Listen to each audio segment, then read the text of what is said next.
Pessoal, a professora Silvia de Educação Física mais uma vez com o tema O Corpo Fala, combatendo preconceitos, questão norteadora, como se constrói as visões sobre o corpo, competência da área, compreender o funcionamento das diferentes linguagens e práticas culturais, como artísticas, corporais e verbais, e mobilizar esses conhecimentos na recepção e produção de discursos nos diferentes campos de atuação social e nas diversas mídias, para ampliar as formas de participação social, o entendimento e as possibilidades de explicação e interpretação crítica da realidade e para continuar aprendendo. A habilidade: analisar o funcionamento das linguagens para interpretar e produzir criticamente discurso em texto das diversas semioses, como visuais, verbais, sonoros e gestuais. Na outra aula, eu deixei uma questão falando aí sobre a anorexia nervosa. Hoje eu vou dar uma explicação sobre o que você respondeu lá na aula passada. A anorexia nervosa é um distúrbio alimentar e psicológico caracterizado pelo medo intenso de ganhar peso, além de distorção da imagem corporal, o que leva a alguns comportamentos como evitar a comer, prática de atividade física excessiva e provocação do vômito, por exemplo.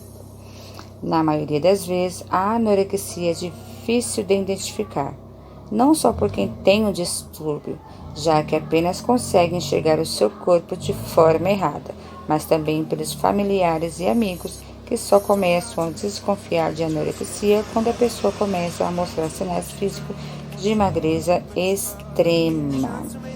Então, pessoal, muitas vezes nós temos um corpo adequado para a nossa altura e muitas vezes nós estamos aí com o corpo magro, saudável, mas a gente não enxerga assim. A gente sempre está enxergando o nosso corpo de maneira errada, ou com mais peso ou com menos peso, mesmo que ele esteja num padrão assim para a vida saudável, né? Então a pessoa deixa de comer e aí quando ela deixa de comer, ela não está perdendo o tecido adiposo, ela está perdendo o tecido muscular, que são os músculos. Você pode ver quando a pessoa tem uma obesidade, começa a emagrecer demais, fica com o corpo bem flácido, porque deixa de se alimentar e não pratica atividade física. E quando pratica, pratica de modo intenso, né? Passa muito tempo num dia fazendo atividade física. Então, na maioria das vezes, a anorexia é difícil de identificar, não só por quem tem o distúrbio, já que apenas consegue enxergar seu corpo de forma errada, mas também pelos familiares e amigos, né, que foi tratado na lâmina anterior. Você pode ver que essa pessoa está em frente ao espelho, ela já é magra, mas ela se encontra observando que o peso dela está acima, ela se enxerga gordinha e não magra, né?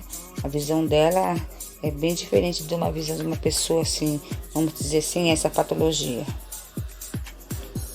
Já a bulimia nervosa, deixa até um CID aqui, é um transtorno alimentar no qual uma pessoa oscila entre comer exageradamente, com um sentimento de perda de controle sobre a alimentação, e episódios de vômitos ou abusos de laxantes tentando impedir o ganho de peso, também chamada de bulimia nervosa. O distúrbio leva a pessoa a estar sempre preocupada com a aparência, principalmente com o peso. O comportamento bulímico pode se associar a desequilíbrios químicos no organismo, devido à ingestão e eliminação inadequada de nutrientes.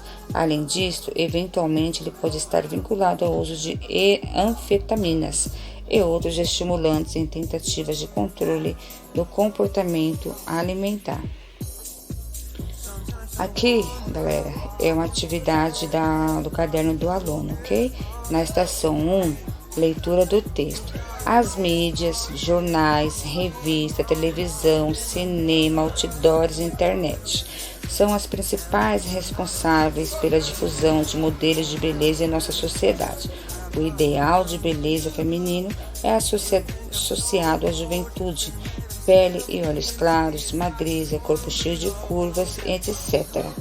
Assim como em relação à beleza masculina, esse conceito é associado a homens jovens, brancos, magros e musculosos. Algumas teorias da comunicação sugerem que a mídia possui a capacidade de nos convencer e persuadir e que a propaganda, por exemplo, cria necessidade de consumo e por isso compramos coisas de que, se pensarmos bem, né, não precisaríamos. Outras teorias propõem que as mídias não interferem assim tão diretamente, mas influenciam o modo como construímos a imagem da realidade social e como escolhemos os assuntos que julgamos ser importantes para a nossa vida, modelando, portanto, nossos modos de pensar, sentir e agir. Isso é fato, pessoal.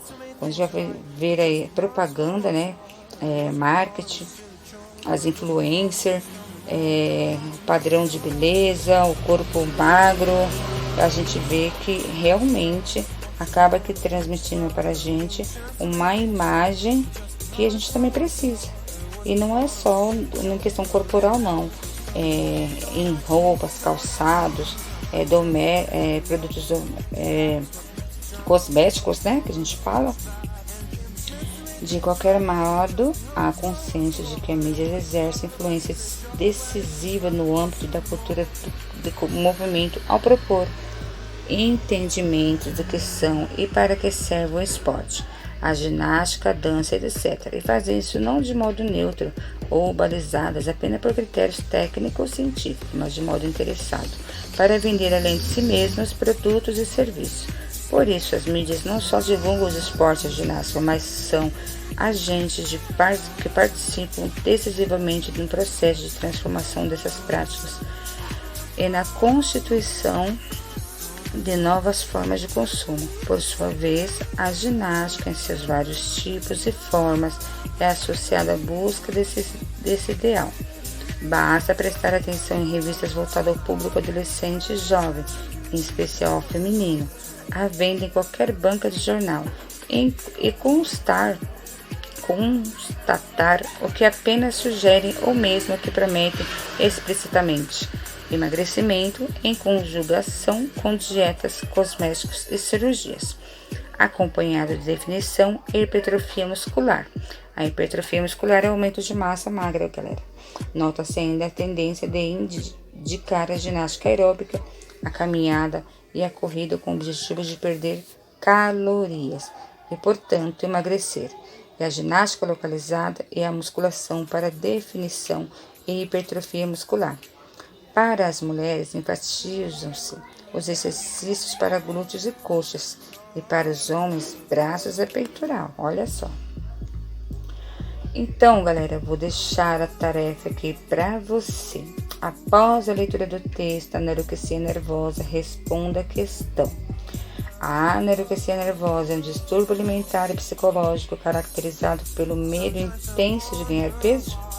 Causa distorção da imagem corporal? As pessoas evitam comer? Realiza práticas de atividade física excessiva e provocação do vômito? Ou todas as respostas estão corretas?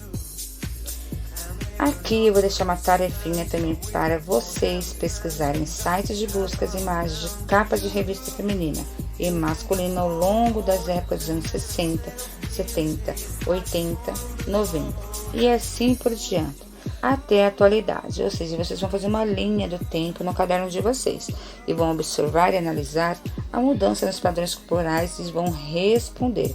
É uma aulinha aí, de algumas semanas atrás. Quais as diferenças e semelhanças hoje em dia, de como era lá nos anos 60 e como é nos dias de hoje. Vocês vão responder no chat e no caderno do aluno, ok?